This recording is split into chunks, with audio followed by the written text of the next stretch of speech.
of Painkiller Demerol. Oh, gatekeeper here.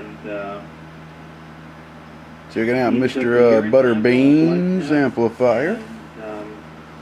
Hey Butterbean, I'm not going to mention where you bought this amplifier from, but you said you bought it new from this specific electronic place, and that the electronic place wired it up for you. Now, I need to point something out, man. Okay. Hang in there with me. I'm using a new camera. You see all that stuff in there? Kind of looks like sand, kind of, or salt. In fact, I think his conclusion was that perhaps I had passed a small stone and wound up in my bladder, and then probably. This is your power wire. That never occurred. See if it'll whether or not focus on it. Was correct. It's speculation.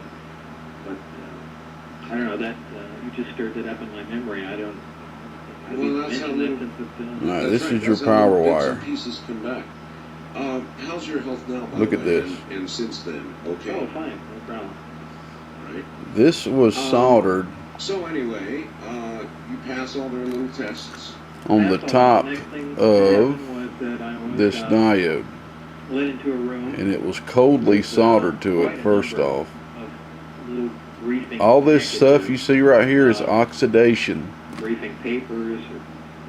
It's mainly been developed from this amplifier starving for current, because basically the power wire was not soldered well enough. Because I literally just pulled it off. I'm sorry, I'm trying to get a little better with this zoom in here. I was working there. I'm trying to get a little bit better with this, but anyway, it was soldered down here like this, and I noticed it, and I was like, oh my goodness. And I literally just pulled it off. And if you see here, it has pretty much damaged the wire from getting so hot to where it's pretty much gotten so brittle. Look at that, just pulled it off. That's just from that wire heating up, cooling down, heating up, cooling down. And then they took this wire right here and soldered it to the back hot bus back here. Just kind of curious. I ain't gonna try to pull on it real hard, but look at that. Yeah, a lot of this is from not having a soldering iron that's hot enough. The place you got this from, they may just work on radios most of the time and not amplifiers. And then this right here is just kind of laid, and it doesn't even have a lot of solder on it at all, if you take a look at that.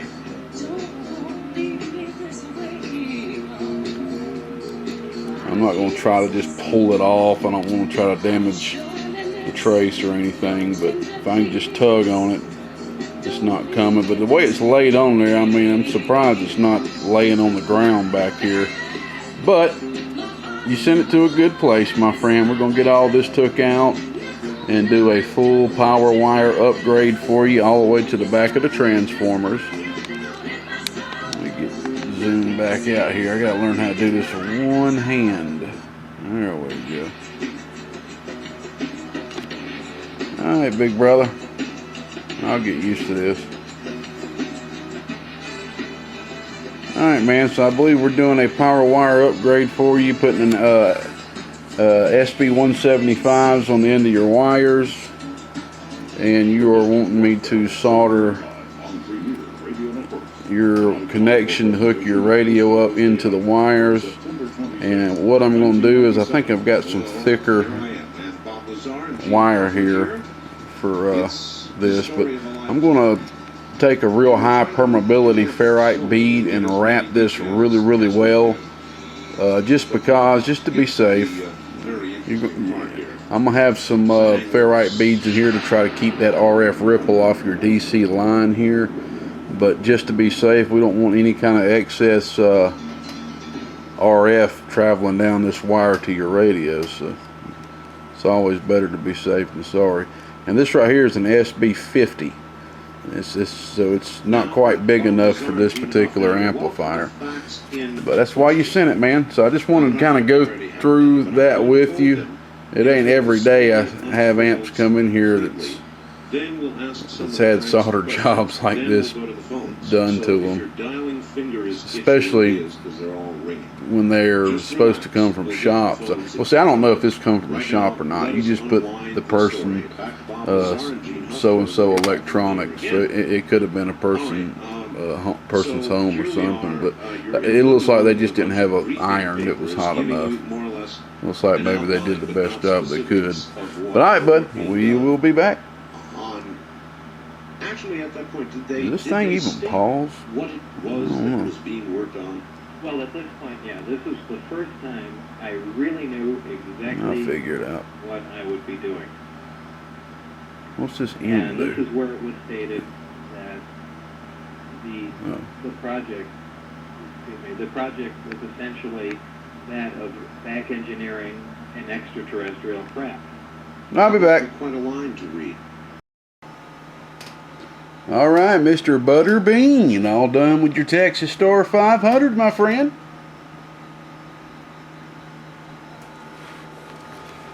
Now, we got some good, solid connections on the power wires.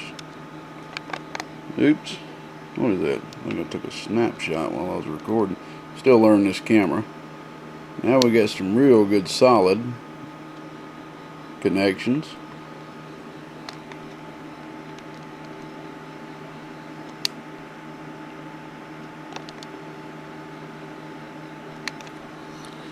We got these bad boys right here feeding the back of each transformer, which is now 14 gauge wire. These is what was feeding the transformers, which is feeding the transistors.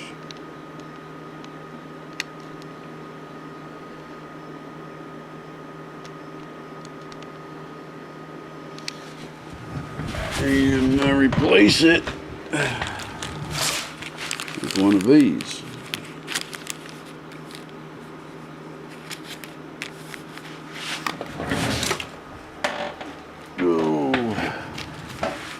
We got a couple of them made up for the next few I got to get done.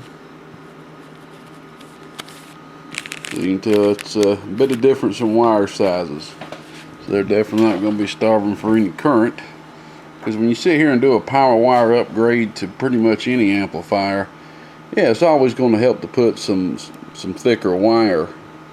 Yes, but does this make? I mean, this is what really made me make the decision to do power wire upgrades to Texas Stars many years ago.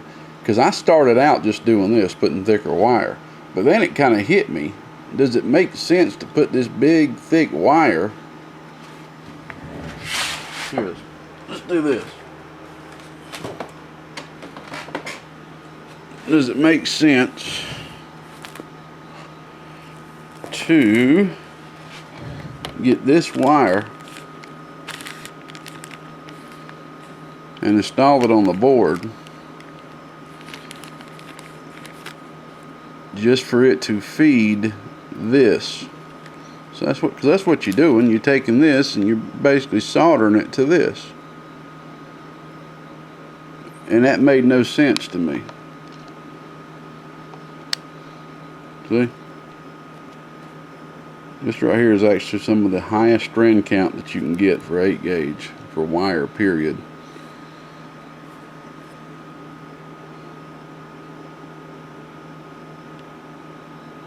New concepts. And it'll actually give you the strand count on the cable. Or maybe they do that on the bigger cable. They may do that on the bigger cable. OFC though is where it's at, oxygen free copper. But anyway, so that's what originally made me say, you know, let's at least go 3 to 4 times thicker to 14 gauge.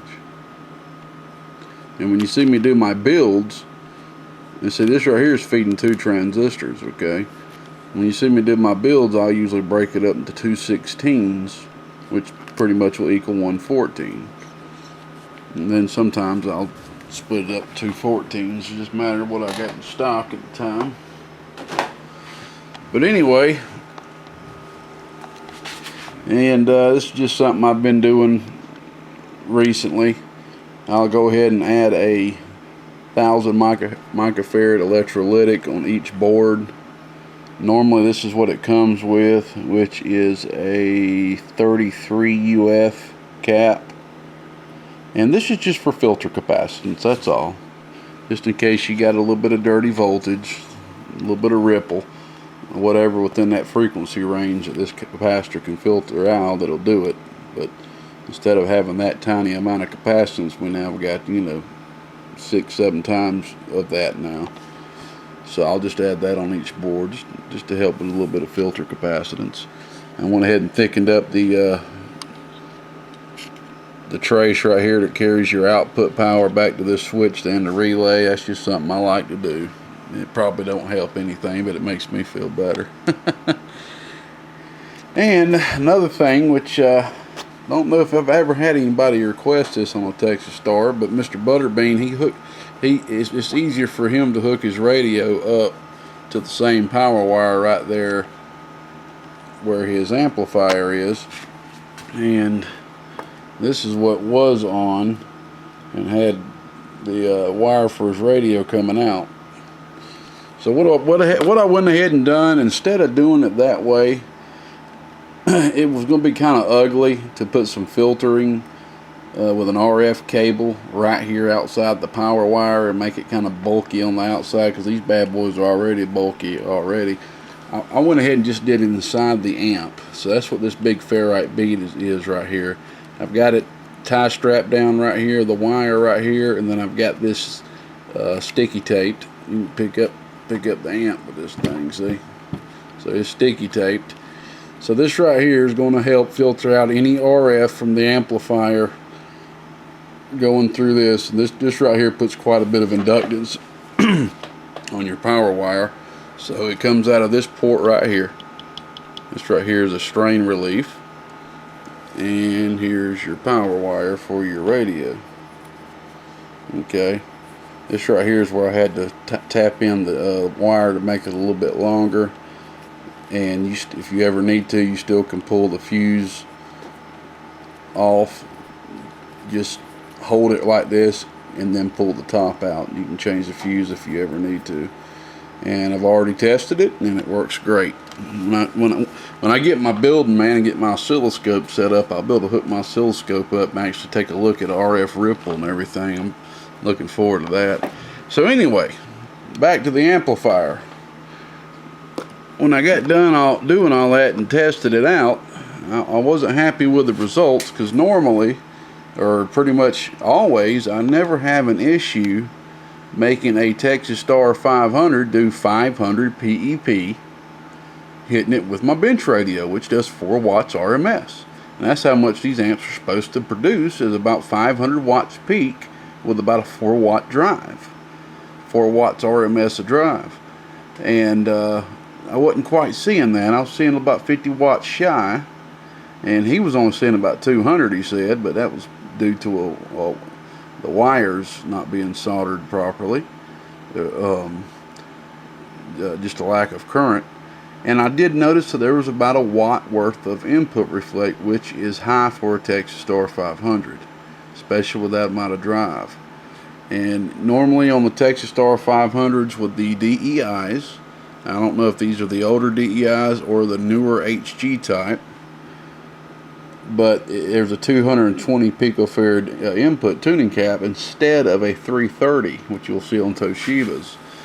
So what I went ahead and did is took this out and retuned the input, and yes, it came up about 45 picofarad. It tuned out to about 265, and that brought the input reflect down less than half a watt, or a little bit more than half a watt. And then that brought your output up to, this is 14.5 volts, 500 watt slug. I got it on peak right now.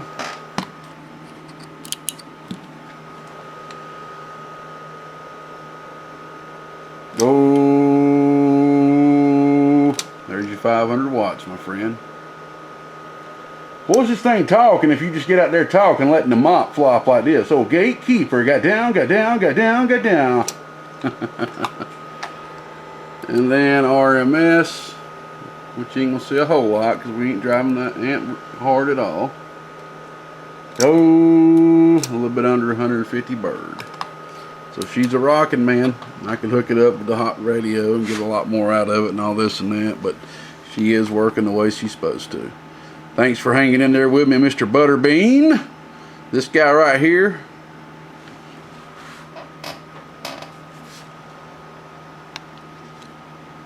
gave me one of these as a present. Actually, two of them. One of them my brother's got. I want to say thank you very much for that, my friend. It just so happened to be that Mr. Butterbean actually is incorporated with Little Debbie. I won't say more than that, but my parents run their own Little Debbie distributorships. A lot of my customers that's already dealt with me before probably know that, because a lot of you get your amplifiers sent back to you in Little Debbie boxes. So I get free boxes thanks to that. Yeah, all kinds of sizes too, man, to meet all. I can pretty much ship up to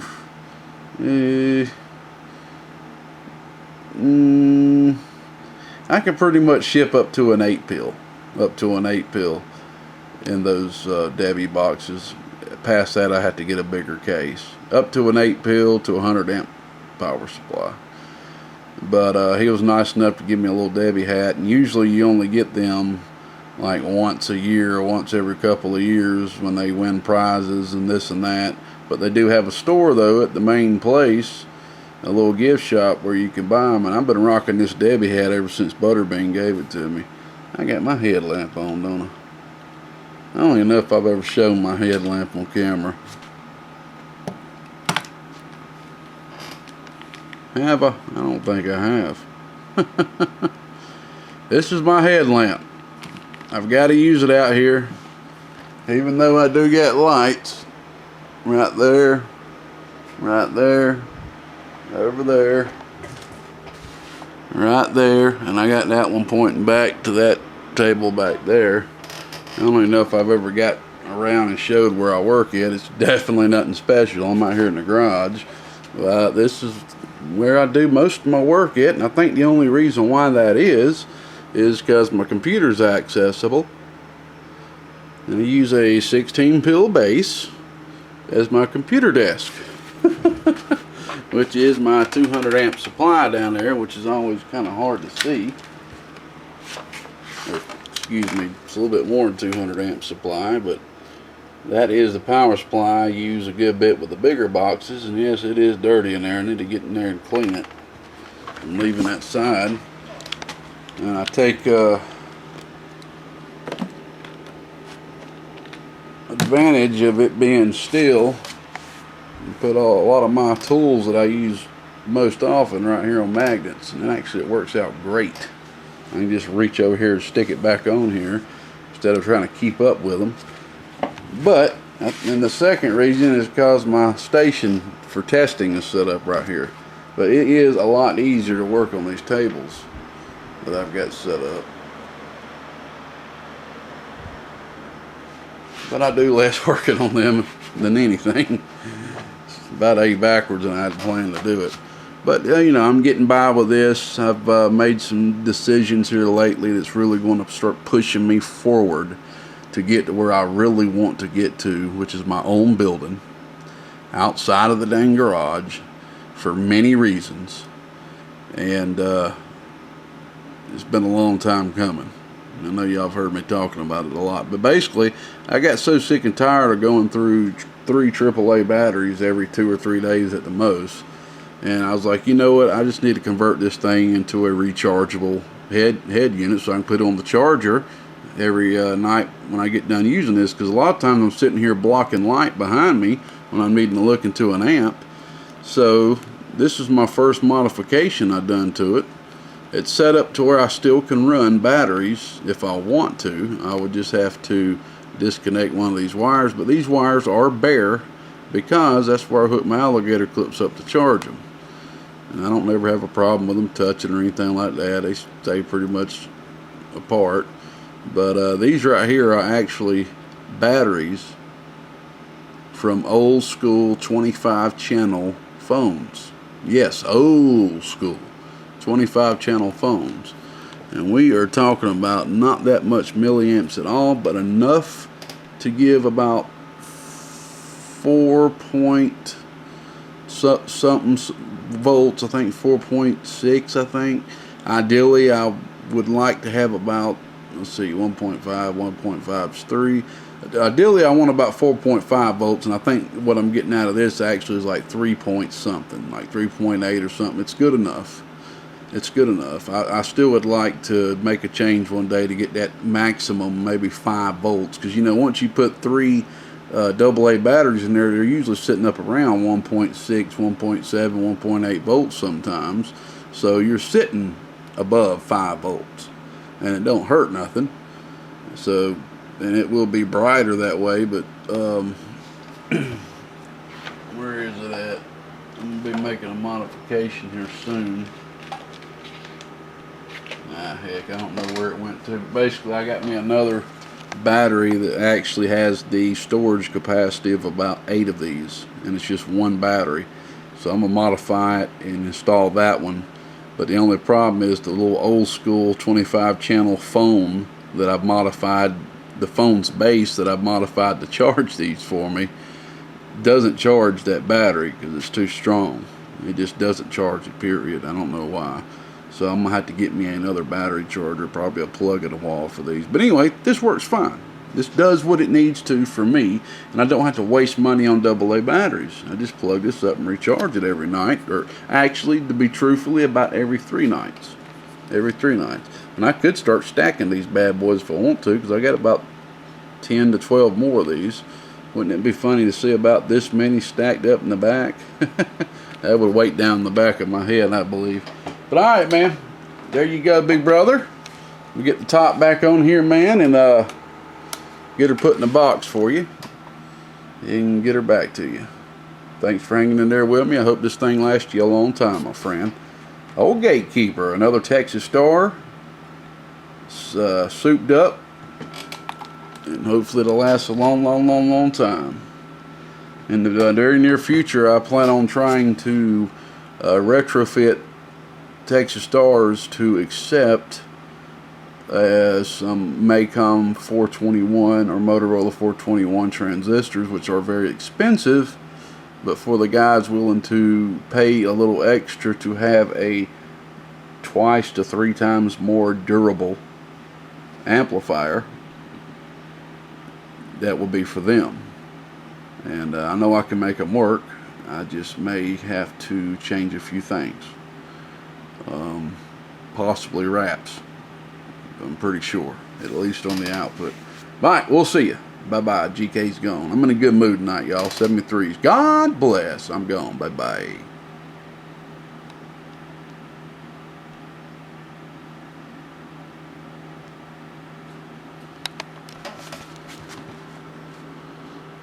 That's how you press stop. I'm still getting used to the camera.